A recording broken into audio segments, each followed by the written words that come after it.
Stories tonight. President Bola Tinubu commissions dual Abuja Southern Parkway Road. Nigeria's organized labor rejects government's proposal of 60,000 naira new minimum wage. Courts grant conflicting orders in Emir Sanusi's reinstatement. With few hours to general elections, South Africa's political parties wrap up campaigns. Thank you for joining us. I am Felicity Ezewike.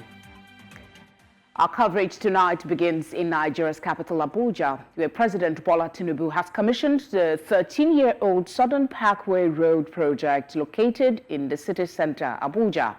He says the completion of the road project, which was commissioned as part of the first-year anniversary of the current administration, is proof of government's commitment to leaving behind world-class infrastructure for citizens.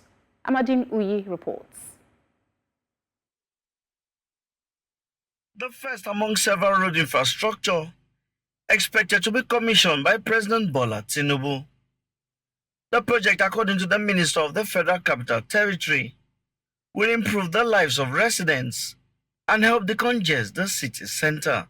The completion of the project will indeed enhance traffic circulation around the city center, thereby reducing delays in travel time, complement the developed portion of the Northern Parkway by using the traffic congestion experience in the southern districts of Garki, Utu, and Durumi, as well as accelerate the development of southern axis of the city in general, thereby bringing improved socio-economic benefits to residents and other Nigerians. President Tinubu commended the diligence put in completing the project, which had almost been termed as an abandoned project. This project could have been an abandoned project. For 13 years, scratching the surface. By providing a seamless and efficient transportation corridor, this roadway will not only ease traffic congestion, but also enhance mobility and creativity for the residents and visitors to FCT. He says the completion of the project is proof of government's commitment to leaving behind world-class infrastructure for residents. The completion of the Southern Parkway underscores our commitment to inclusive and sustainable development as we strive to build a world-class capital city. We recognize the fact that infrastructure is an enabler of job, economic development, and prosperity. The 12-lane Southern Parkway Road was initially awarded in 2010 at a cost of 2.2 billion naira. Following inflation and current realities, the road contract was reviewed to about 35.7 billion naira and has finally been completed 13 years after. In Abuja for News Central, I am Amadine Uyi. Still in Abuja, President Bola Tinubu on Tuesday received former British Prime Minister Tony Blair at the presidential villa, shortly after returning from a 4-day working visit to Lagos. Blair pledged his commitment to collaborate with his administration, especially in prioritizing its goals and delivery. He said the Tony Blair Institute for Global Change, which he founded, would be a willing partner of the Tinubu administration. However, Blair acknowledged the difficult task before Tinubu and other leaders at a time of global turmoil. In his response, the Nigerian leader expressed appreciation to Blair for the visit and for his offer to work with his administration. Staying in Nigeria's capital, where we understand that President Bola Tinubu will on Wednesday address a joint sitting of the National Assembly. The clerk to the National Assembly, Sani Tambuwal, in a statement said the president would address the lawmakers on State of the Nation and commission the National Assembly Library. Tinubu, who was sworn in on May 29, 2023, will mark his first anniversary in office on Wednesday. The Tinubu government introduced some reforms, including petrol subsidy removal and unification of the foreign exchange windows, but continues to battle the effects of such policies with soaring inflation rates and high cost of living crisis. The president's handling of the state of the economy has attracted criticism from many Nigerians, including elder statesmen and the organized labor. The Nigerian Senate has pardoned and recalled Senator Abdul Ahmed Ningi, who was suspended on March 12, 2024. Recall, a 3-month suspension was handed to the Bauchi Central Senator over his allegation of a 3.7 trillion naira padding of the 2024 budget. The upper legislative chamber recalled Ningi following a joint motion sponsored by the minority leader, Abba Moro, Senator representing Osun South, and the Senator representing Enugu West. Senate President Godswill Akpabio said the decision to recall Ningi transcends religious and ethnic divides. The Senate minority leadership takes full responsibility for the actions of our colleague Senator Abdul Ahmed Ningi and apologizes on his behalf. Accordingly, the Senate resolves to reconsider the additional resolution of the Senate 1 of the votes and proceedings of Wednesday, 13 March 2024 to recall Senator Abdul Ahmed Ningi to the Senate as Senator representing Bauchi Central Senatorial District. I so move, Mr. Our distinguished brother, Senator Abdul Ningi, be recalled from his suspension following this very important motion from the minority leader on behalf of the minority caucus. Senator Abdul Ningi, no doubt, is our friend and is somebody we cherish so much. The spirit of this motion has met the demand and the request of this Senate previously. An apology should be given for that unfortunate interview. Is there any senator who is opposed to this motion? Wow. So if there is nobody who is opposed to the motion, then I'll put the question. Those in support of the motion moved by the minority leadership and duly seconded that Senator Abdul Ningi, who was suspended from this August Assembly on the 12th day of March 2024, be recalled to participate in all proceedings of the Senate. Henceforth, say aye. In the meantime, the Senate has passed the National Anthem Bill 2024 to revert to the old national anthem, Nigeria We Hail Thee. The bill, which speedily passed first and second readings last Thursday, now awaits assent into law by President Bola Tinubu. The Senate passed legislation to swap the national anthem from Arise, O Compatriots to Nigeria We Hail Thee. The old anthem, composed when Nigeria gained independence on October 1, 1960, will replace the current anthem. Lillian Jane Williams, a British expatriate who lived in Nigeria during its independence, penned the lyrics for Nigeria We Hail Thee, while Francis Beda composed the music.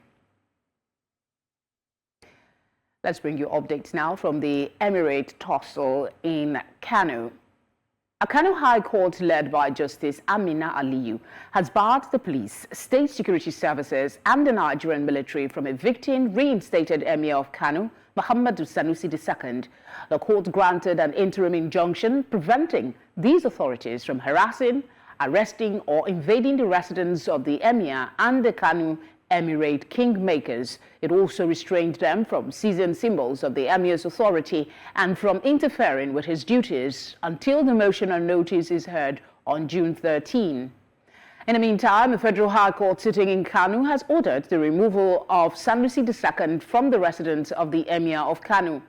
Presiding Judge S.A. Amobeda granted an ex parte motion filed by Aminu Ado Bayero, the dethroned Emir of Kano. This comes hours after a state high court restrained Bayero from parading himself as the Emir of Kano.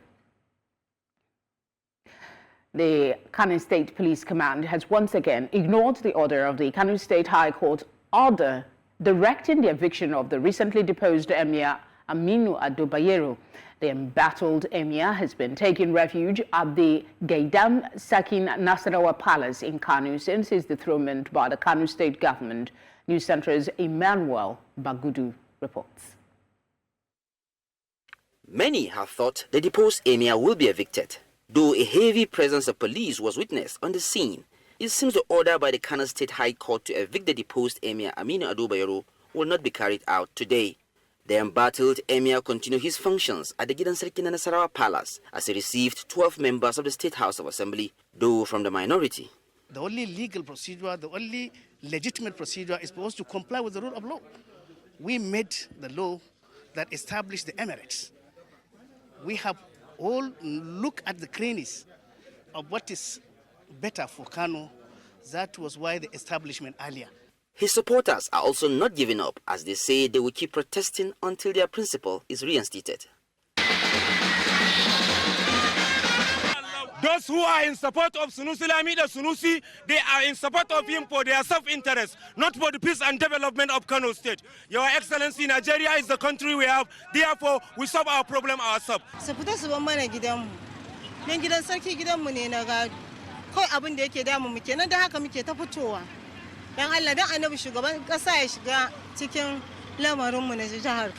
In the eyes of the law, the court that granted Aminu's request to remain as an emir is a federal high court. And there is no way a state high court has jurisdiction over a federal high court. The only court that can vacate this order is a court of appeal. Zaɓin Kano shine Aminu. To mu Aminu Allah ya zaɓa, ya ba Kano kuma haka zalika mutan Kano ma Aminu suke so. While citizens will be hoping the drama does not escalate into a breakdown of law and order, it however seems it is not far from ending anytime soon. In Kano for News Central, I am Emmanuel Bagudu.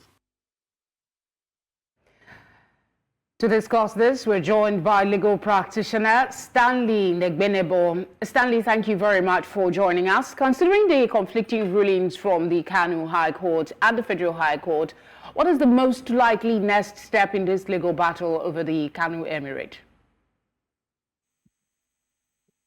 A lot has gone on in the last 48 hours with orders and counter orders of courts of coordinate jurisdiction. As it stands, I am aware that the Kano state government has challenged the Federal High Court order on grounds of jurisdiction, which on the face of it is actually clear that the Federal High Court ought not to be hearing matters such as this, because according to Section 251 of the Constitution, the powers and the jurisdiction of the Federal High Court is clear, explicitly.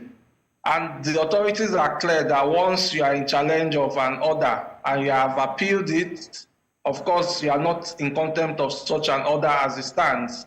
So what it is that status quo that the Emir of Kano, who was just reappointed, remains the Emir. It's not a very good time for the security agencies right now, because as it stands, they are having different orders of court to comply with. Unfortunately so, we are hoping that the political solution will be found to this whole thing at the end of the day, because it's looking like a macabre dance now that different courts are issuing orders. There are about 3 to 4 subsisting orders in respect of this same subject matter. 3 from the Federal High Court and 1 from the State High Court. For me, I think all parties need to sheath their swords and do what will be in the interest of peace in Kano and Nigeria at large. How might this situation, there doesn't seem to be at the moment a political solution because everybody is going to the court. So one would wonder how it would impact security in Kano, given the potential for tensions between supporters of the two emirs. The history of Kano being a very volatile and combustible society in things like this is not far-fetched, and I think politicians need to be careful not to heat up the polity and let things go out of hand. There have been pockets of protest here and there. Even as at today, there were bonfires set up in some areas in Kano. Of course, it's a case of two elephants fighting. I'm hoping that the masses are aware they are the grass and the trees that would suffer if things go out of hand. I'm not sure that with the overstretch of our security architecture right now, avoidable conflicts like this should actually be entertained and allowed to snowball. parties need to actually be called to order. And I think it's time for Mr. President to actually make a public statement on this because of the dire consequences. The effect of this will be unimaginable if things are not stemmed. The volatility of Kano is not anything anybody is unaware of. We should be good students of history and we should avoid repeating the same mistakes of the past. And as it stands right now, several centrifugal forces are capable of taking advantage of this situation to carry out their bad intentions. So I suggest that the tension be de-escalated with immediate effect for the good and ultimate benefit of the society. What would be the broader implications in terms of this legal dispute for the traditional institution of the emirate in Nigeria, considering there are speculations that does it mean we now have two emirs in Kano? Unfortunately, the legal procedure in Nigeria has actually subjected our traditional institutions to the whims and caprices of politicians. Very unfortunate. Revered traditional institutions like the Emirates in Kano, which transcends over 7 centuries and all, is not something that should be toyed with and made to look like some kids' affair or some child's play at this point. What needs to be done is all stakeholders need to actually play by the rules. What are these rules? The state government is empowered to make laws relating to chieftaincy and traditional institutions. A law has been validly made and an injunction has been issued to restrain a completed act. I see signs of several incidents of abuse of court processes, and I'm hoping that when this whole drama is over, those who are behind the scene causing all of this confusion will be brought to book, because the position of the National Judicial Council is clear that courts must be very wary not to be used in circumstances like this to cause confusion, especially when jurisdictional issues are at stake and they have been clearly delineated. Parties need to be very circumspect in carrying out their activities. Hopefully, I hope this tension douses very shortly. I want to circle back quickly before we wrap up on your submission that the president should step in. Prior to today, we've had accusations, which was later retracted, against the National Security Advisor, and we've had calls in some quarters even accusing the presidency of already interfering in the situation. Do you think that a presidential statement or presidential intervention will soothe the situation at the moment, considering that that doesn't seem to be working in Cross Rivers State? Well, I would say that what we see in Kano right now is the hand of Esau and the voice of Jacob. As it stands, it's clear for everyone to see that political horse trading is going on. And I think that playing ostrich is not what the presidency should play at this point in time. The importance of Kano to maintaining peace and stability in Nigeria should not be toyed with. And I think a definitive statement rather than denials should actually be made. The federal government cannot say they are not involved. The information has it that soldiers are guarding one of the parties. Those soldiers work with others, and I'm sure those others came from above. And we all just need to be careful. The politicians need to be careful not to take things overboard at this point in time. All right, Stanley, we'll have to leave it there. Thank you very much for speaking with us. We appreciate your time. You're welcome. We want a short break now. The news continues after.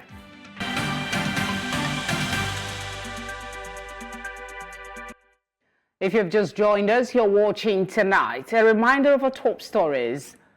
President Bola Tinubu commissions dual Abuja Southern Parkway Road. Nigeria's organized labor rejects government's proposal of 60,000 naira new minimum wage. Courts grant conflicting orders on Emir Sanusi's reinstatement. And with few hours to general elections, South Africa's political parties wrap up campaigns. News Central now. News Central has undertaken a review of the current administration's pledge to ensure that it upholds the rule of law in the country. Our correspondent, Joshua Imarayi, takes us through the last 12 months of the government and tells us more. On May 29, 2023, Nigeria's newly inaugurated President Bola Tinubu made a pledge to citizens, marking a significant moment in the country's history. Nigeria will be impartially governed according to the rule of law. Yet, a string of crucial developments has raised questions about the viability of President Tinubu's pledge, shrouding his administration prospecting uncertainty and falling concerns about its ability to follow the rule of law. On the 25th of July 2023, the Department of State Services rearrested Nigeria's former governor of the nation's apex central bank, Godwin Emefiele, defying a court order for his release. The situation at the court premises quickly degenerated into a fracas between prison officials and officers from Nigeria's secret police, the DSS. These incidents served as the first major test of the rule of law under the administration of President Bola Tinubu. They prevent the court order from being fulfilled. That is another kettle of fish that we will have to interrogate in due course. That is now contempt of the court order of law. Despite that, nothing was done to those involved. Emefiele spent a total of 151 days in the custody of security agencies from June 10 to November 8 before being remanded on November 18 at the Kuje Correctional Center. He was released after spending 34 days in detention. Another case to note was the arrest of the former chairman of the Economic and Financial Crimes Commission, Abdurrashid Bawa. Following a prolonged period of detention, the DSS released the former chairman after he spent 134 days in their custody. Bawa's release marked the end of a tumultuous tenure marked by controversies and allegations of financial misconduct. Initially, when Emir was appointed, we saw the body language of the government. The government was not going to condone human rights violations in the country. And we saw this by him directing SSS to comply, that all security agencies must comply with rule of law and all that. We also felt that Bola Tinubu, as somebody who had done a lot in the Nadeko days, and his exile during the Abuja era, that he was coming on board as someone who will not tolerate any form of human rights violations. But almost everywhere you turn in the country, you see one form of violation or the other. Cases of press freedom were not excluded, with journalists facing arrest and detention under the 2015 Cybercrime Act. Two notable cases include the arrest of Segun Olatunji, editor of the First News, who was taken from his Lagos home on March 15 by military personnel and held incommunicado in Abuja for several days before his release. During his detention, Journalists Union and his media organization advocated tirelessly for his freedom. I think I blame the security agencies. It's like they are overzealous. They are overzealous in carrying out their duties. Because sometimes most of these things happen behind the eyes or even the ears of the political leaders. Another instance was the arrest of Daniel Ojukwu, a journalist with the Foundation for Investigative Journalism. Ojukwu was picked by the intelligence response team of the Inspector General of Police and transferred to Abuja. This sparked a protest at the force headquarters.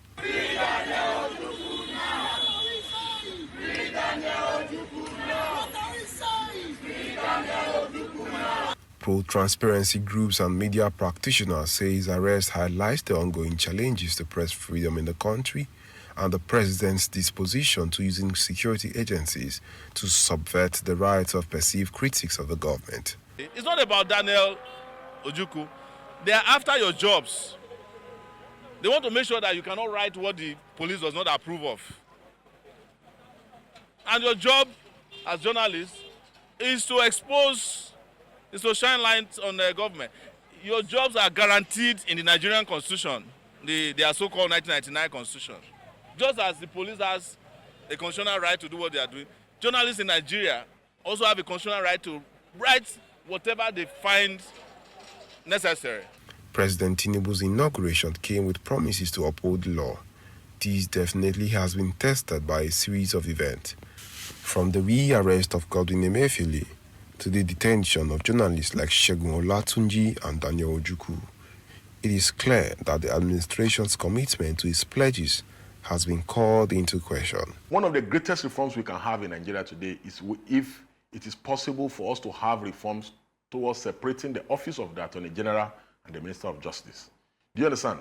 Like we have in other climes. What that will do for us is that it will separate politics from administration of criminal justice or justice generally in the country. As Nigeria continues on its path forward, it remains to be seen whether the government will prioritize the principle of justice, accountability, and press freedom that are fundamental to a healthy democracy.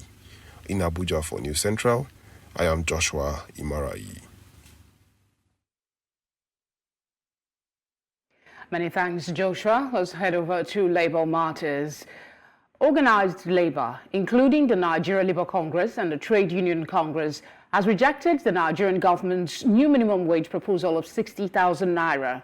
Initially, the government and the organised private sector suggested 57,000 naira, which was also declined. The government previously proposed 48,000 naira and 54,000 naira, both rejected by labour groups.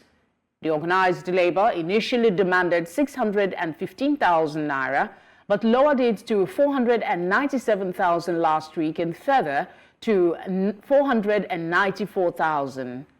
Despite these adjustments, today's negotiations ended without an agreement. The tripartite committee for the negotiation of a new minimum wage for Nigerian workers is yet to agree on a new minimum wage just about 3 days before the May 31 deadline the labour unions gave to the government to conclude negotiations. To politics, in the southwest of Nigeria, Senator Jimoh Ibrahim has withdrawn his case against the All Progressives Congress and Governor Lucky Ayedatiwa of Ondo State ahead of the November 16, 2024 Ondo State governorship election. Ibrahim had approached the Federal High Court Abuja, where he challenged the gubernatorial primary election of the APC held recently in Ondo State. He claimed that there was no voting in his senatorial district and a larger part of the state. At a press briefing on Tuesday in Abuja, Ibrahim said the suit was withdrawn due to the intervention of President Bola Tinubu and his assurances to improve on internal democracy within the APC.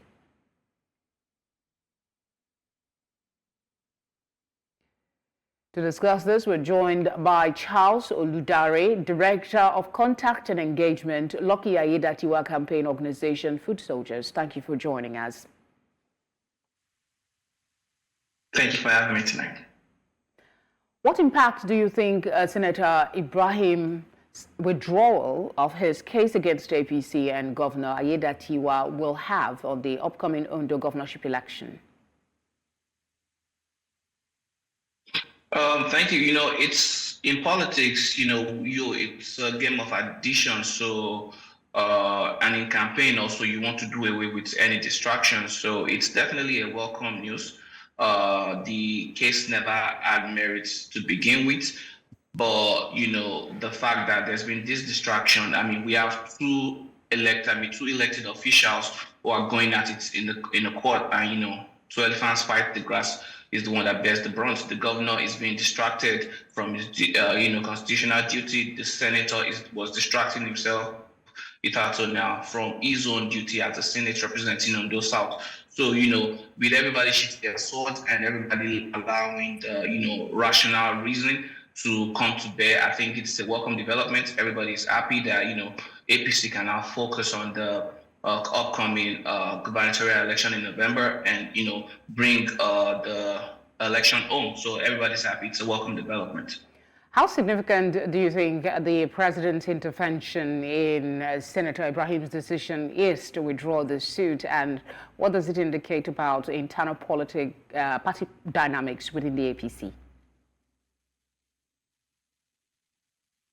Yeah, it's to me, it's a good thing. It's a welcome news. Whatever will douse the tension, but personally, I think it's just very regrettable when you think about the fact that the president also had to intervene in the situation prior to Governor Aiyedatiwa becoming, even acting governor before the demise of the late Governor Akeredolu. We also had the situation, this period also, a lot of party elders, the party chairman, former members of House of Assembly, the director of Loki Aiyedatiwa Campaign Organization, Honorable Labington, and a lot of them, they've all gone to Senator Jim Ibrahim, and he was always, bragging about the fact that they were trying to beg him. They were trying to give him an off-ramp off of a bad case, and he was bragging about it. So the fact that we needed to be distracting the president to come and resolve every single situation, things that, politicians should be big men about. These are, reputable men, members of society. They should be big boys.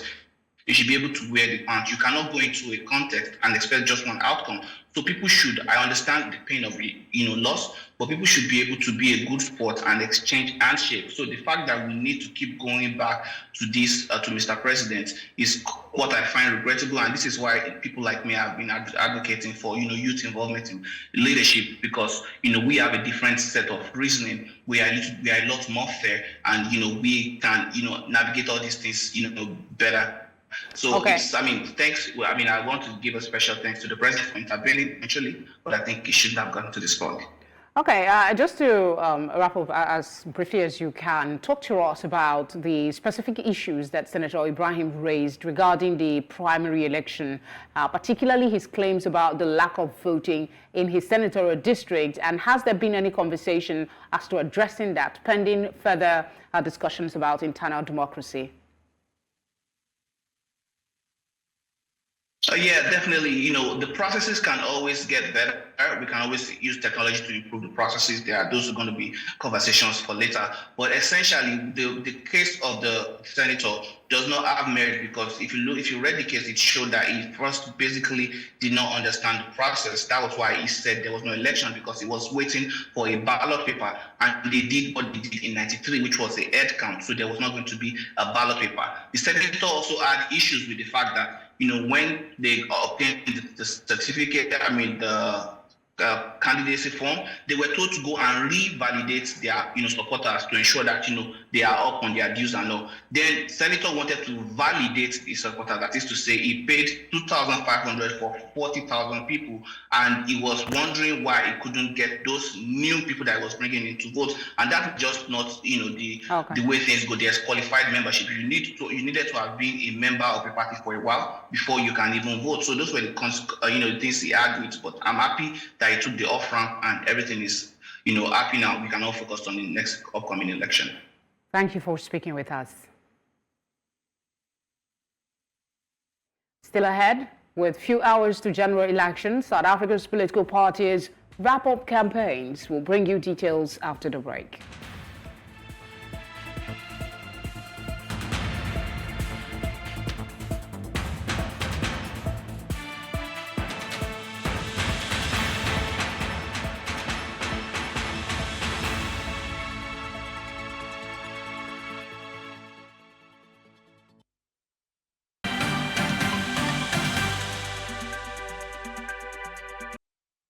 Thank you for staying with us. Now, over the weekend, political parties wrapped up campaigns with a final push to convince the masses to vote for them come Wednesday. The main opposition, Democratic Alliance, held its last rally in Benoni, Johannesburg, under the theme Grand Plan to Rescue South Africa. The party says it is confident its grand plan to rescue South Africa will come to fruition.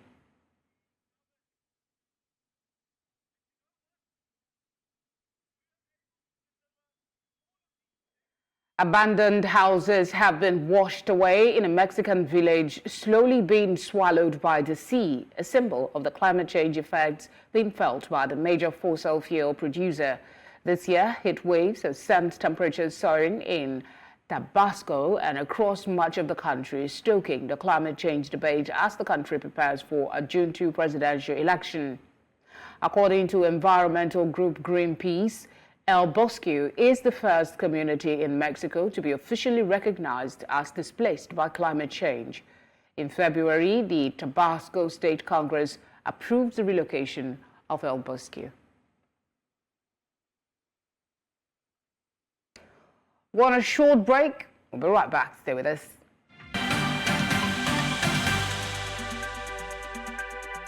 Let's now join our business desk for today's business stories.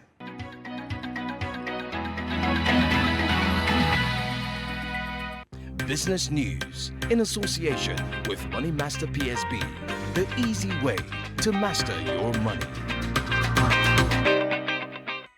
On Business Tonight, concerns have been raised by stakeholders in the capital market regarding proposed amendments to the Central Bank of Nigeria CBN Act No. 7 of 2007.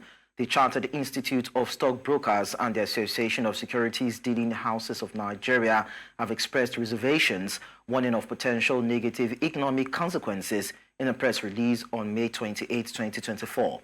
The amendments, which have passed the second reading and are set for a public hearing on May 30, aim to modify the autonomy of the CBN by subjecting its budget to the National Assembly for approval and establishing a coordinating committee for monetary and fiscal policies. Critics argue that these changes could lead to political interference in monetary policy decisions, compromising the central bank's ability to effectively and impartially manage the economy. In the meantime, the Nigerian naira traded near its strongest level in over a month as Nigeria's central bank stepped into the foreign exchange market to sell dollars.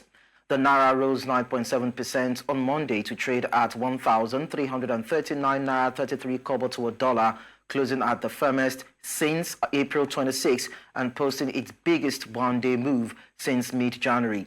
It slipped on Tuesday above 1,400 naira per dollar in intraday trade on the currency platform operated by Lagos-based FMDQ Exchange. The Central Bank of Nigeria is currently selling hard currency in the range of 1,260 to 1,320 naira per dollar, well off the current exchange rate below 1,400 naira, according to Samir Gaido, head of Africa Strategy at Standard Chartered Bank.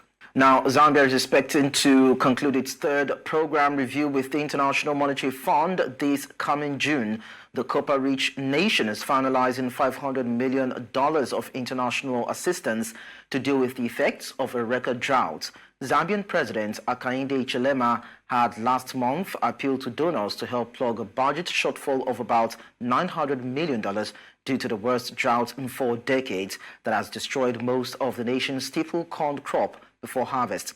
Secretary to Zambia's Treasury, Felix Nkulukusa, said that the Southern African nation has faced delays in getting IMF board approval for its next portion of funding worth more than $180 million, mainly because of the need to formulate a plan to cover the finance gap caused by the weather shock.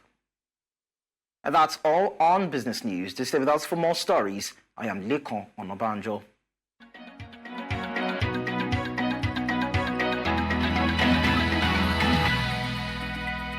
Business news in association with Money Master PSB, the easy way to master your money.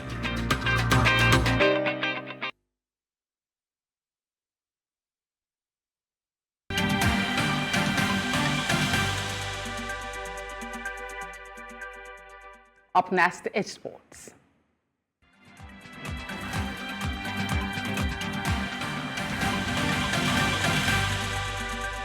Sports Update, brought to you by Corn Oil. Corn Oil, we go the extra mile. In sport, the Nigerian Cricket Federation has announced a 14-player squad that will represent the nation at the Wibuka Women's T20 International Tournament set to take place from the 30th of May to the 8th of June 2024 in Kigali, Rwanda. The prestigious event, held annually to commemorate the victims of the Rwanda genocide, brings together women's cricket teams from various nations in celebration of unity and sportsmanship. Leading the Nigerian side will be the dynamic and experienced Favour Esiegbe, who has been named captain. Supporting Favour in her leadership role is the talented vice-captain Abigail Igbobie. A notable inclusion in the squad is anointed Akigbe, and meanwhile, anointed selection marks a debut in the national team. The team departed Nigeria this evening for Kigali ahead of their opener against Kenya. The Yellow Greens are scheduled to face Cameroon, Kenya, Uganda, Botswana, Zimbabwe, Malawi, and host Rwanda. Away from there now to table tennis, where less than 2 months after surrendering the top spot in the continental ranking, Quadri Aruna has reclaimed this place after rising to 17th place in week 22 of the 2024 ITTF ranking released on Tuesday, May 28 by the World Table Tennis ruling body. However, Egypt Omar Asal slipped to 22 in the world rankings after occupying the top spot in Africa for the last 2 months following his triumph at the last African Games in Ghana. Aruna, who recently won the ITTF Africa Cup in Rwanda, rose 2 steps up the rankings to become the highest-ranked African in the world. Asal's drop in the world rankings was due to the expiration of the quarterfinals point he garnered at the Durban 2023 World Championships. And out of football, the preparation of Nigeria Super Eagles for the upcoming FIFA World Cup qualifiers suffered a huge blow following an injury to Napoli striker Victor Osimhen. According to the updates from the team camp, the star striker who returned to action for Napoli last weekend has been ruled out again for 4 weeks due to injury. Osimhen has been battling the injury in recent weeks and returned to action against Lecce last weekend after missing the last 2 games. Meanwhile, the team coach, Finidi George, has handed an invitation to another MPFL-based player, Kenneth Iboke, who is expected to resume camp with the team. Iboke plays as a left-back for league leaders Enugu Rangers. And to wrap up sports update, Nigeria's Golden Eaglets defeated hosts Ghana 3-2 in the third-place match at the Wafubi Under-17 Championship on Tuesday.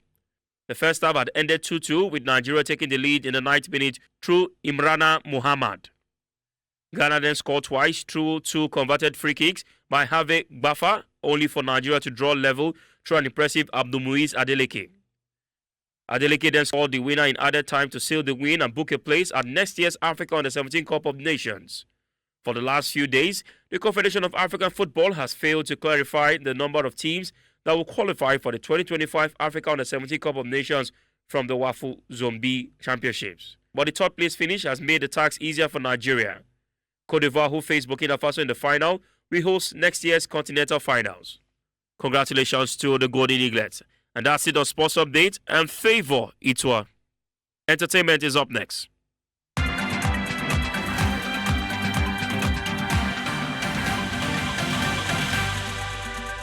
Sports Update, brought to you by Corn Oil. Corn Oil, we go the extra mile.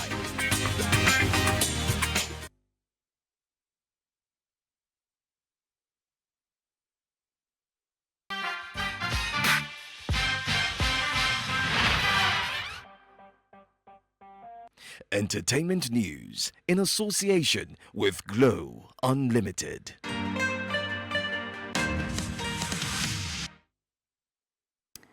In the buzzing world of entertainment, we're kicking off with a special spotlight on Afrobeat star Adekunle Gold, or you can say AG Baby. Now, Adekunle Gold recently opened up about the emotional journey behind his hit single, Ready, from his 2016 album. He shocked fans on Twitter by revealing his regret over his single, Ready. He also admitted trying to replicate the success of another song, but failed miserably. Now, this insight into the emotional aspect of music making surprised many, as fans often assume that artists love all of their songs. Adekunle Gold's confession came in response to a fan's question about any songs that he may regret, and he mentioned Ready, released in 2016 from his album Gold, expressing how it still haunts him.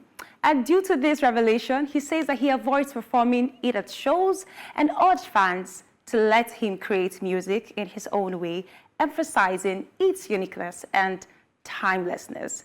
Now, before moving from the story, I'd like you to go down memory lane and listen to what that song sounded like in 2016. They don't follow me back, no.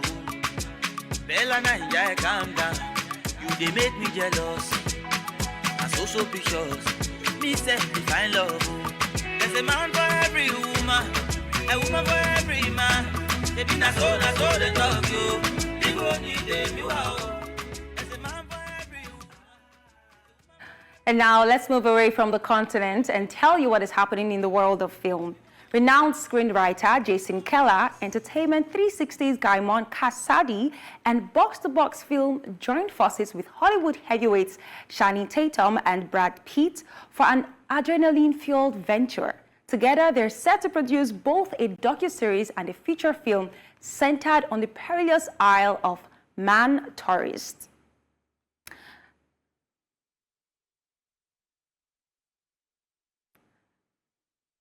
Titled The Greatest Race on Earth, the docuseries commenced production this week, shedding light on one of the world's most treacherous competitions, with speeds reaching up to 200 miles per hour on the island's public roads. The Isles of Man TT race presents a thrilling challenge. Box-to-Box Films, alongside Plan B, Free Association, Entertainment 360, and Kala are spearheading the project. And that's how we wrap up entertainment news tonight. We'll go on a break and return with the latest on what's trending.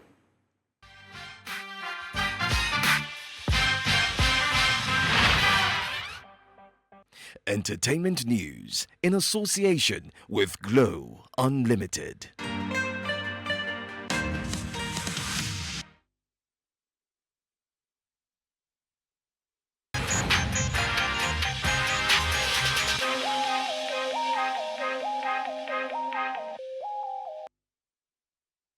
In today's trending stories, our highlight is the hashtag minimum wage making waves on social media. This is because the federal government increased its proposed minimum wage from 57,000 naira to 60,000 naira during a meeting in Abuja.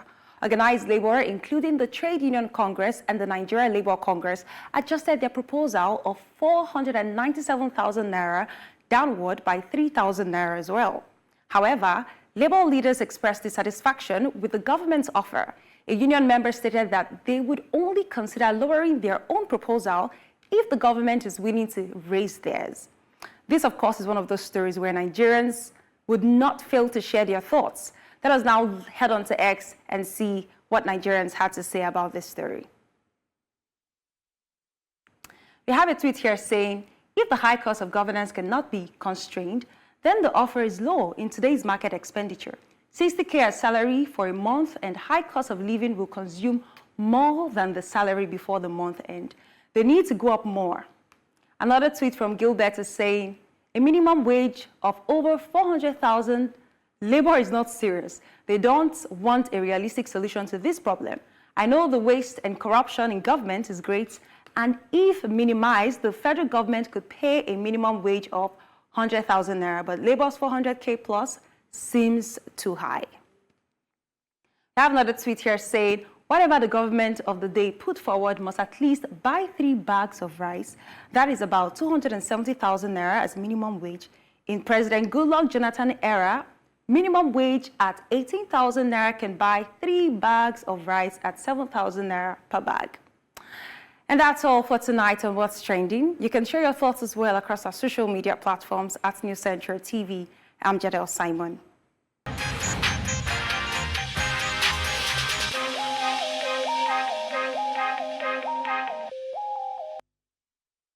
And that's all tonight. But before we go, let's take another look at some of the major stories.